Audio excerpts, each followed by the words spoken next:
Hey, y'all, I am so excited that you are all here today because you know that if I bring on someone to chat with us in our little private pod, that it's going to be good. And you also know that I like to bring experts and people who are really qualified because in this world of internet speak, we are learning things every single day at the speed of light, and it's not always the best info. So I want to make sure what you get is clinical, qualified, and applicable. And I'm very excited because we have Dr. Patrick McGrath here, who is the Chief Clinical Officer for NoCD, where he oversees the company's clinical protocols and a team of over 400 therapists specializing in treating OCD. Now, I know some of you right now are like, well, I don't have OCD, or maybe I have some OCD tendencies, or, oh, maybe this isn't my thing. Well, listen, I want you to know that we're actually going to be talking about a very specific type of OCD, a manifestation of it of sorts, called relationship OCD.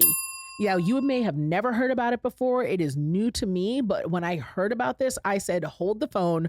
All my friends need to know about this. So, Dr. McGrath, I am so glad you are here. We're going to get into it. So, first of all, tell us a little bit about your role at NoCD and kind of what is NoCD. NoCD is an online platform for the treatment of obsessive compulsive disorder and related conditions, things Okay. like body-focused repetitive behaviors, which could be hair pulling or skin picking. We work with tics, hoarding as well too. And we do a specific type of treatment for OCD called exposure and response prevention therapy. Mm. OCD does not respond well to a general talk therapy because people with OCD would like to talk about their OCD and a talk therapist would love to talk. And therefore, it just seems to kind of get worse instead of better.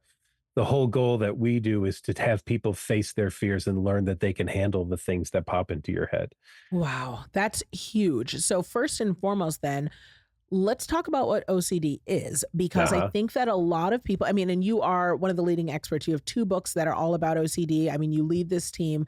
You couldn't be a better person to give us a definition. So I know that when I hear about OCD, I'm hearing people use it casually, like, oh my Mhm. gosh, you're always cleaning up. You're so Yeah. OCD, or, you're so obsessed with things being perfect. You Yeah. must be OCD. And I think it's kind of watered down the definition. So can you Yes. tell us, like, what is it really and how does it manifest? Exactly. So, obsessive compulsive disorder is two things. There's Hmm. obsessions, which are intrusive thoughts or images or urges that we experience, and we find them to maybe be inappropriate or uncomfortable. And we want to neutralize them because we're afraid of a what if question, as in, what if that were to happen? What if I wanted that Mm, to happen? What if that did happen and I didn't know it happened? And wouldn't it be best just to make sure? So, what I'm going to do is a compulsion, which is a behavior or a mental act designed to neutralize whatever the obsession was. Now, many people are familiar with what you see on television. You see right. people straightening things, washing their hands. You also know that OCD seems to solve crimes and helps you get relationships on That's TV. right. But That's right. the reality of it is so much further from that, right? It is a serious mental health condition that could lead people to the point of having to go to residential treatment because they spend over 10 hours a day doing these compulsive behaviors or mental acts to try to neutralize these obsessions to the point that they can't live their life anymore and they could develop substance use conditions. People will suicide because of this, because of these intrusive thoughts. So it Wow. it really is something, and I appreciate you bringing that up so very much because this is a serious condition that really needs the attention that it deserves. Yes, absolutely. Anything that affects our quality of life is something that should be taken seriously. And Mhm. I think what I'm learning from what you're saying here as a distinction is that it's the frequency, the seriousness, the repetitiveness, some of the anxiety driven, nature of it. It's not just the thought of, man, my house really needs straightening up, and I'd Yeah. like it to look its best. We're talking about the you're standing in a clean room and yet you feel like if you don't fix this room that the Yep. world's going to cave in, and now Yep.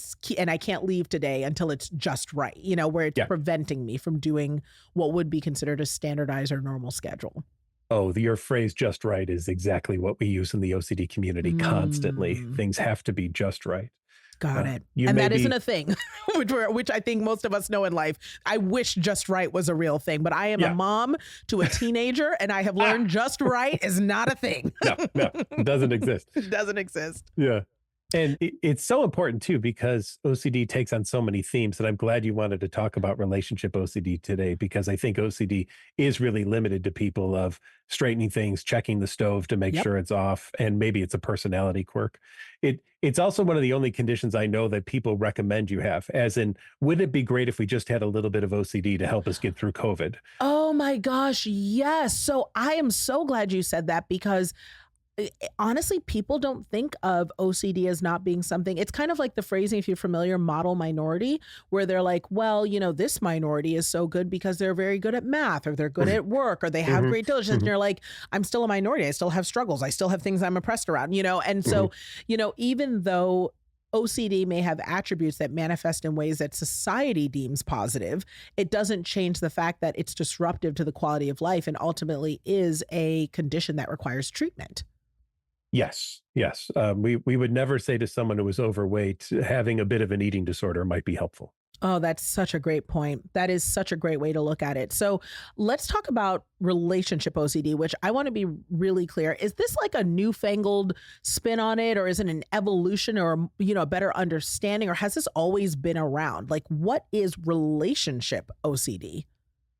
So it's always been around. We've really more recognized it, though. I'd say in the last Mm, decade. I remember training. This was not a thing, right? We didn't wow. look at it that way. But over the course of time, we've been able to recognize the insidious nature of obsessive compulsive disorder and how it really can worm itself into absolutely anything. And really, what OCD does is attack the thing that you love the most and Wow. puts doubt into it. And in fact, its nickname is the doubting disorder. So if you Mm. love your relationship and you love the person you're with, OCD is going to say, but how do you really know? And Ooh, wow. seems the So neighbors hold hands more than you do. Does that mean they like each other more? That kind of thing. wow. So I want to dive into this more because then I'm going to ask the question. So I'm just going to put a pin in it, but we're Yeah. going to ask this question next. How is this different from normal doubt, right? That's what's going to come soon, Mhm. but I want to dive into it more. So the manifestation, what does it Yeah. look like? Of course. So, as a woman who's, gone through divorce, which naturally creates a lot of doubt around what is a relationship? How does it work? And then gets back out into the dating world and is trying to navigate the nuances of, should they be texting back and did I wear the right thing? And there are some elements of the social world that are just, I'm 40 and I'm out here swiping right and swiping left. What am I doing? Right. So Mhm. what does it look like in practice when someone is, struggling with our OCD? Is it arguments? Is it fights? Is it quitting jobs? Like, what does it look like? Well, it could be because someone with relationship OCD might really be testing the other person to see what limit they will go to stay in this relationship, Wow. And is that right? driven by their thoughts or is it driven by things that they're seeing or a combination of both? Well, it is driven by thoughts, right? And maybe urges to test or to have a proof of the love that somebody holds for me. And Mm, OCD is an insatiable disorder, so you can never have enough proof. wow. So you always have to keep getting more and more in order to feel okay.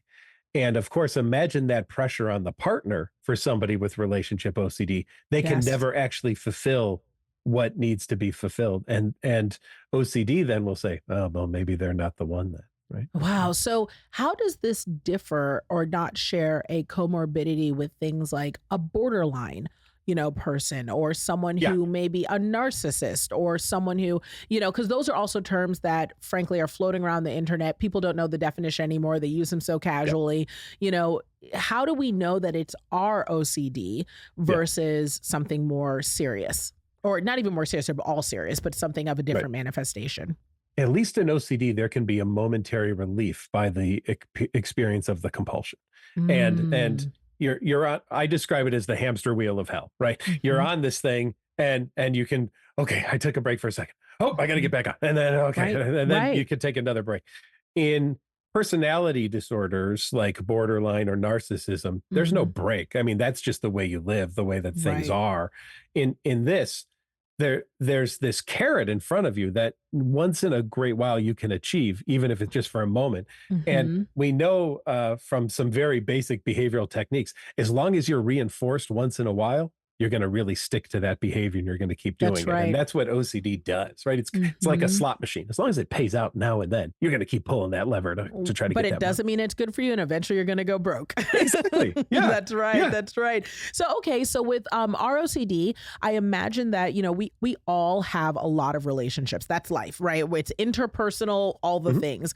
So Mhm. can you give me an example of where it might show up outside of a typical romantic relationship? Is that something that you can see in a friendship where maybe you're, needing too much affirmations or you want to see them all the time? Because there's a running joke with millennials out there right now where, everyone has a little bit of that social anxiety of like, oh my gosh, are they mad at me? Are they this? Are they that? Is Yeah. that ROCD? Or, can that exist in a friendship or with your boss? Am I going to get fired today? They're calling me in on Friday at 7. Can you tell me a little bit more about how Yeah. that differs or how that is the same? It's mostly been looked at in terms of the romantic Okay. relationship experience, right? And that's not to say that it couldn't interfere in any kind of relationship and any kind of Hmm. checking, is this good enough? Am I doing well enough? Hmm. But sometimes there's other conditions that are a better diagnostic criteria for something than that too. Right. So in social anxiety, out of fears of what if I were to do something wrong socially, and then Hmm. asking people for reassurance that you did okay, versus in OCD, actually having to do something to really neutralize that thought, image, or urge that you might be having. Hmm. And then that can sometimes even be at the expense of everything else. I mean, people can Sure. logically say to me, I realize the things that I'm doing are pushing people away from me, but I'm so afraid that if I don't have them do this for me, that something terrible or awful will happen, right? Or if I don't do this thing, it will happen. Mm. That's And so good. As a yeah, go. distinction. Yeah, as a distinction between the two. So what I was saying was that what I was thinking as you were saying that was I'm a hypochondriac. I don't know, like friends who are listening right now, we all officially have ROCD together. We we are, if I hear the diagnosis, it is now my diagnosis. I've got it. Yeah. Subscribe me, sign me up, Mhm. nocd.com. I've got Yep. it. Like We got you. put me in on Mhm. your sessions, Mhm. right? No, so I'm hearing all of this right now and I'm thinking to myself, oh, like I've done all of these things at some point. I've Yeah. gone, I mean, just today I said to my partner, I'm certain I look heavy in this. Like, this is the worst decision ever. I've definitely gained 1,000 pounds. And he's like, you look gorgeous. You look fine, leave. You know what I mean? Like Mhm. I think woman, man, everyone's had that relationship sort of moment where you're not Sure. feeling as strong. You mentioned something just now that really stood out to me that I want to call out. Mhm. It sounds like you said that there's something that is a relief mechanism that really Yes. helps identify it as an ROCD. Can you dive into that a little bit more? What sort of patterns, behaviors, things that you see just outside of like, yes, baby, you look good? Because that seems too Sure. normal and run of the mill, to be of concern. Can you give me some more background on that? Give all of it. I say me. See, y'all have turned it into a private session. Everyone, Yeah. can you give all of us a little bit more clarity on what exactly is Yeah. an example? Well, let's role play a minute. So let's say I say to you, I'm going to use your words, Yeah. baby, you look great. Right. Oh, And then tomorrow, how do I look today? I say, fine. Oh, You're going so to be you like, must not think I look great. I look horrible. I look terrible. You're like, sign up here. yeah, We take Visa and MasterCard, y'all.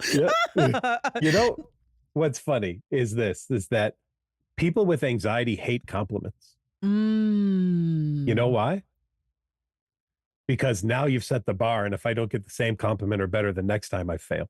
Oh, wow. Wow. That's tough. Wow, that's really tough. And is that what we're seeing here? A lot of times, yeah. Like now I need to always be better, right? Well, that was our Mhm. relationship yesterday. So today it's got to be a little bit more because, hey, aren't relationships supposed to grow? And I don't notice a growth today. Oh no, what's happening? Oh my gosh, I got to do something to make sure my relationship's growing. Now I got to do all these things and I have to do it till it feels just right. Because if it doesn't, we can't go to sleep yet because we haven't made our relationship grow. And now what are we going to do? Oh, What if that means wow. tomorrow we're not going to be together because we didn't grow our relationship today? And right? Wow. Wow. So much clarity. So much clarity. I am just regular hot mess. Okay. I'm not clinical hot mess. I'm just your standard run of the mill everyday hot mess. I'm not organic grapes. I'm regular grapes. And I Oh, well, appreciate that. we I like can take grapes. that. Grapes are We good. like grapes. Grapes are good still. So no, that I think definitely helps bring a lot of clarity to it. Mhm. So I kind of want to take it from the other perspective, right? Yeah, So, sure. some of us listening right now, I'm sure are like, man, maybe I need to look into this a little more. And y'all, if you are listening and you do want to look into a little more, more, NoCD is an incredible resource and tool from the comfort of your own home that you're able to engage in and learn. And there are resources like 24/7 therapy support. You can have your own clinical sessions, but there's also an inclusive and supportive community there. So details in the show notes, definitely check it out. But outside from that, I want to talk about it from the perspective of the partner. Oh, I So got one for you. yeah, I was gonna say I know that from some people listening to this, they're like, maybe that's not me, but I feel like I've heard my partner say something like this, or Mhm. maybe someone's listening and saying, "Hey, this isn't me," but maybe it's the person I'm with. Talk to me a little bit about that. What's their experience of ROCD? Never winning, Wow, right? wow, You know, wow! Like not good enough. never good enough. Yeah. Ooh. And there's a perpetual motion to OCD. I'm going to take it out of relationship for a second, just as the simplest example. If we do the hand washing one, which most people are familiar with, and I wash my hands, but after a while, I wash all the oils off my hand because I Hmm. wash so much, which means my hands get really cracked and peel. And now I look at my hands and think, oh my gosh, my hands are cracked and peel. I better go wash my hands. The very thing that I did to feel good becomes the thing that makes me more susceptible to the thing I'm afraid of. And therefore, I have to do more of that thing to feel good in order to feel good. It's a cycle. It's a total cycle. So in Hmm. relationship OCD, the partner can never give enough to the person with relationship OCD, again, because OCD's nickname is the doubting disorder. The doubting disorder demands an absolute answer, but will doubt every answer given to it because it's the doubting disorder, which means you can't give it an absolute answer, which means your partner is never actually good enough for relationship OCD. And therefore, you will always doubt your relationship because how could you be with somebody who's never fulfilling to you? Oh, wow. That is, oh my gosh. Okay, so then it begs the question of anxiety, right? Yes. So does OCD classify under an anxiety disorder, or can you tell us a little bit more about that? Because I Yeah. honestly, we're generation anxiety disorder. Like millennials Yeah. on down to Gen Z, everything makes us anxious. I've got 22-year-old kids who are like, "How can my teacher make me raise my hand in class and answer a question? Don't they know people have anxiety?" Yeah. So Yeah. tell me how this isn't just anxiety or nerves. So in the DSM-4, the Diagnostic and Statistical Manual that we use for diagnosing in 4, it was classified as an anxiety disorder. In Mhm. DSM-5, they moved it into its own category. So it's OCD and related disorders. Now, that Mm. isn't to say that anxiety doesn't play a role. It does. But in OCD, there's other feelings too. There's guilt and shame and disgust and any other uncomfortable emotion. OCD is such a jerk that it will manipulate any uncomfortable emotional experience within you to get you to do a compulsion.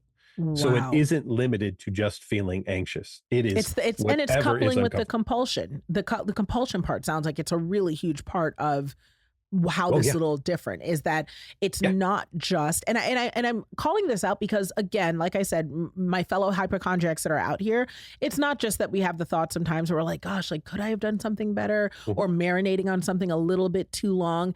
It's that you start taking actions to try to solve a problem that ain't even a problem, sister.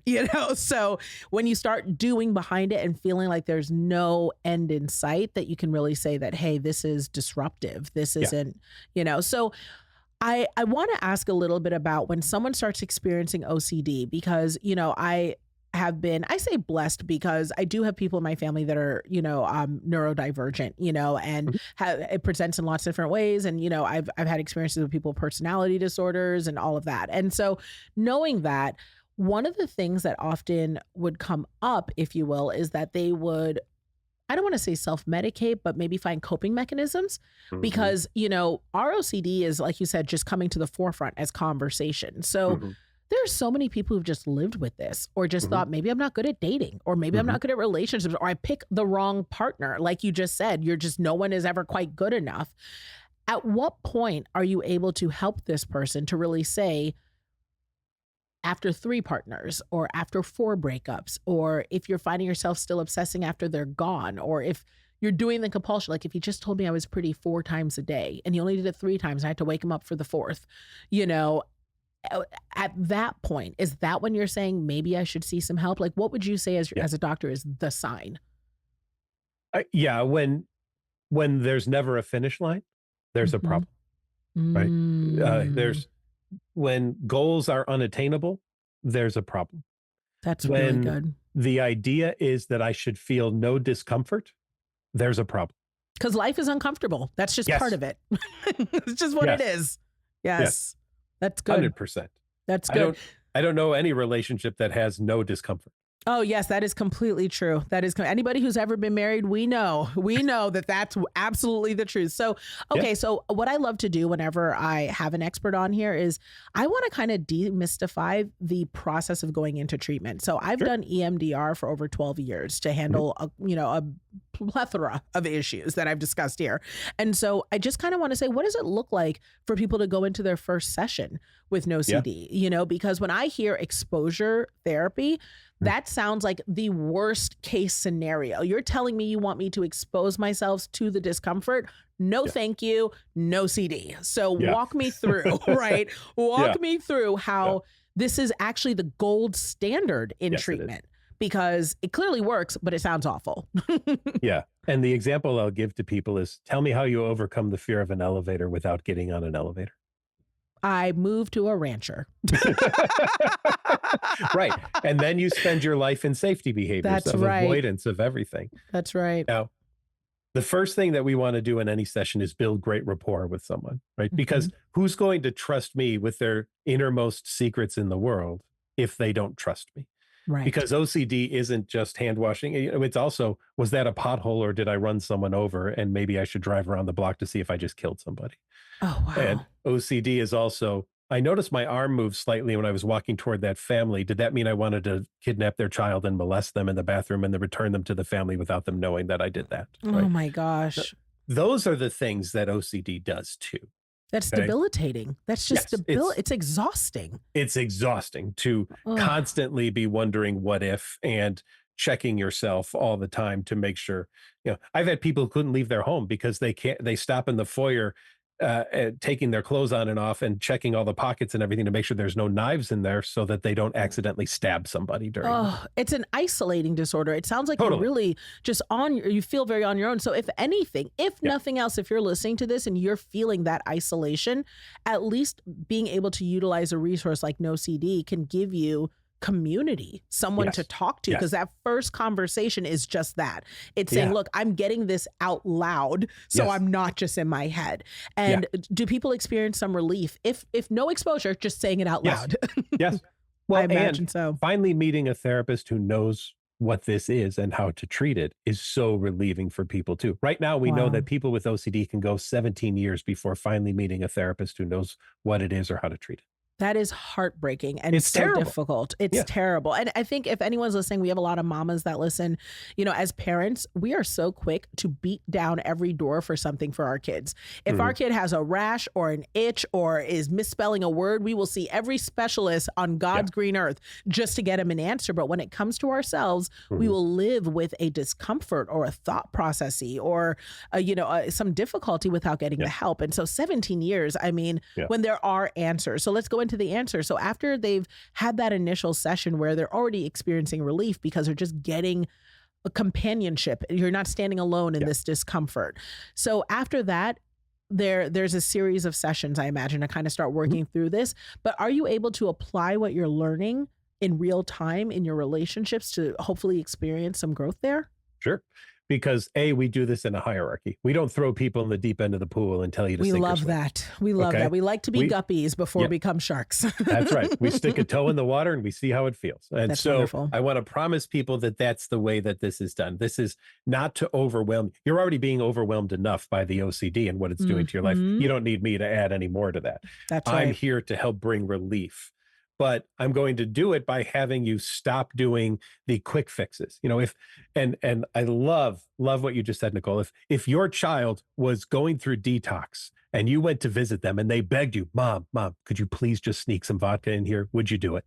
Nope. I actually had a daughter who is 1.5 years sober. And Awesome. and so I that is the perfect example. And all the aunties listening right now know even though every part of you is compulsively saying, take care of your child. And Yes. this is what care looks like. You also know you cannot enable this behavior There you because go. you care more Mhm. about their results. Yes. There you go. So if you can get through somebody going through detox, because you know that's going to make them better, you can Mhm. get through somebody being so emotionally uncomfortable with OCD and not giving into a compulsion, because that's what's going to make them better. This is amazing. And I mean, again, you've literally written the book on this. So that being said, does this thing actually work? I think that's what everyone Oh, wants to know. Does it yeah. work? Have you seen results? Do people experience life? Someone who's waited 17 years, Yeah. can they see change in their life, by going through this process? I'll tell you one of the most, and since you said new moms, this is such a Mhm. great story. One of my favorite, and I can talk about this case very deeply because we wrote an article on it. She was wonderful and let Wow. us do some publications. I worked with a mother who did not touch her child for the first 6 months of her child's life because she was afraid, "What if I accidentally molest my baby or harm him in some way while I'm changing his diaper? What if I wipe too hard, my finger goes inside his butt a little bit, or I Oh, touch his poor genitals and baby. he seems too excited about it," or something like that. So she literally stayed 6 feet away from her child, had her mother move in, and her mother and her husband took care of her baby, and for 6 months suffered with that until she came to see me and brought finally with her mom the baby into my office, and we started having her practice first with anatomically correct dolls, changing Mhm. diapers and holding that doll and everything, and then eventually practicing with her mom doing it. And then there was a day that I said, "Okay, I'm going to leave you in here with your child for the first time." And her mom and I stepped outside my office and we closed the door, and the door opened a minute later, and I was like, "Oh, that was too fast." But the door opened, and she was holding her baby, and it was the first time since her baby was born that she picked up her child and held her child. Ugh. So, Every mom that's right called now is dropping perinatal OCD. tears. Oh, we're dropping tears right now. Perinatal OCD, is that a form of relationship OCD? Like, A because it's the relationship with your relationship with the baby, yeah, child. Yeah. what if I were to do something harmful to my child? What if I Yeah. were to hurt them in some way? And for all you since you have so many new moms out there, for all you new moms, I wanna say this, that's normal type of thinking. And Mm. I know sometimes people come up to you and say, "Isn't it wonderful? You've just had a baby. It's the greatest thing in the world." And for some of you, no, it's not. It's It's not. it's very, very difficult. And I want you to know there's people out there who get that and understand that so very much. Oh, that's so kind and so freeing, especially because I think that one of the things that's a call out is, look at this mom who loves her baby so much that she's terrified. So she chooses to get everyone else to help. She Yes. doesn't walk away from being a mom. She Yeah. loves her baby so much that she's like, I would take myself away from my child Yes. rather than cause my child harm, which is just one more Yes. indicator that she loved her baby and that she Absolutely. wanted to be a good mom and she was a safe place for her child. So, Mhm. wow, I'm so glad that you were able to help her. And I think that's also a tremendous example of how effective this is, even though it's work. It is Oh, yeah. work. Therapy is work, but it's worthy work. And I'm Yeah. so grateful that we've been able to even have this time and talk about this because a lot of us are coping with different relationships. And I'm such a big proponent of therapy on here, and I'm so Mhm. grateful that you've chosen to dedicate your life to this Thank you. because it changes lives. Life actually can get better if you get into Yeah. therapy and talk about it, and you don't need to know the answer. You can sign No. up for NoCD, say, hey, I've had these thoughts. Do they fit in a category? Let's try this. Then Mhm. let the expert like Dr. McGrath tell you what to do next. We're happy to do that because we just don't want people to suffer, right? Yes. And so many people look at some of these and see this as taboo. I should just be in love. I should be able to love Hmm. someone. And why can't I feel it that way? Or the partners who just suffer there and think, oh my gosh, I'm not enough for my partner because they keep asking and doubting and having these questions. And so therapy doesn't even just have to be the person with the relationship OCD. Bring your partner in. We I can love work that. together. We can make sure your partner is also not participating in compulsions. One of my favorite ones to do is I'll say to people, put a notebook on the dining room table. And if the person with relationship OCD asks a question that's already been answered, the partner writes down that question, writes down their answer, and going forward says, that's in the book. That's Because good. OCD wants to keep talking about it over and over and over and over again, hoping maybe today on the fifth time I've asked, you'll give a slightly different answer than before, which means now I've just opened up another rabbit hole that I can go down going, wait, the Hmm. other four times you said this, but today you said this. I think you've changed your mind. Oh, we now need 97 hours of discussion about that to see why. That's good. That's good. I mean, and right there, you already know if you give that a shot and then you find that it's not working, or honestly, that book is full and you still have questions, then it may be time to chat with Dr. McGrath at NoCD. So, Mm. NoCD is an amazing resource that is available. And I want to be really transparent on here. This is the first tool that is a virtual therapy tool that I have ever been willing to sponsor or have on the podcast or discuss. I've Wow. actively said no to other virtual therapy tools. And the reason why I've said no in the past is because it's so important to me that any clinical tool actually does what it says it will do. I'm not comfortable talking about something that doesn't actually involve real licensed therapists having conversations with you and being available. I am not willing to just promote an app that has a 48-hour delay for a quick check-in where people aren't able to really get the therapeutic support they need. So can you tell us just a little bit about how NoCD is Yeah. a different tool where people are actually getting the Sure. gold standard in clinical help? First of all, is our training. I would say that our therapists know more about OCD than 95% of any other therapist Mhm. in the world does after they go through our training. So that's the most important. Number two, you don't just start seeing people, then you've got to go through mock sessions with my team in order to prepare yourself to be able to start working with people. Number three, I don't care how long you've worked for me at NoCD, you're going to case consultations every month, a couple of times a month, That's because right. continuous learning is that important for us at NoCD. And we also provide even continuing education to our therapists and to other therapists across the country for free because we believe that this information is so very important for everyone. So, without good education and without good, practice skills and support, I don't think you can do this work very well. And so we've built a model that includes all of that to assure that we're providing the best evidence-based care possible. That's amazing. And again, one of the things that stands out for me is the specialization. You know, Mhm. the fact that I'm landing in a place where I'm getting that specialized attention around a specific condition means that you're not going to go through some roulette wheel of, I No, hope I land at a therapist that may know a solution or a method of what I need. right. So if you listened to this chat and it even sounds just the slightest bit like it could be an issue, the beautiful thing is, as you heard from Dr. McGrath yourself, you don't even have to figure that out. You Mm, can actually head over to NoCD. And again, we have the details in our show notes below and let them assess you. I believe we're offering a free 15-minute call, and the details are yep. below in the link where they're able to chat. And can you just tell us what that 15-minute call looks like? Are they going to get exposed right away? You know, No. I just want people to feel comfortable in knowing what No, no. that 15-minute call will entail.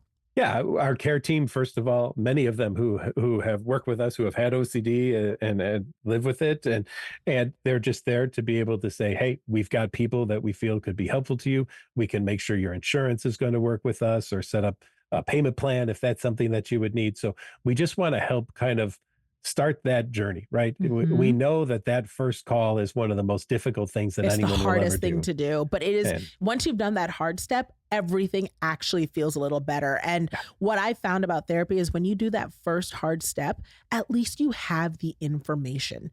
yeah, It's not even if you don't move forward, you got it in your pocket. So you have a day where you hit peak discomfort. Instead of getting into that compulsion, you can also pick up the phone and say, I have the answer with me because I got the information I need to get started. So that is correct. Dr. McGrath, can I just say thank you so much for choosing to use your gifts this way? It Well, is thank you. really a blessing to all of us because I got to tell you, I couldn't do it. I could not do it. I'd be like, girl, if you don't pick up that baby, I do. I am not. I am empathetic and I sit and I love you, but you better pick up this baby because I'm not changing not another diaper. So Mhm. I love you for showing up this way because we need it, we deserve it, and we all benefit because of the way you're showing up in this world. Thank you, and thank you, NoCD.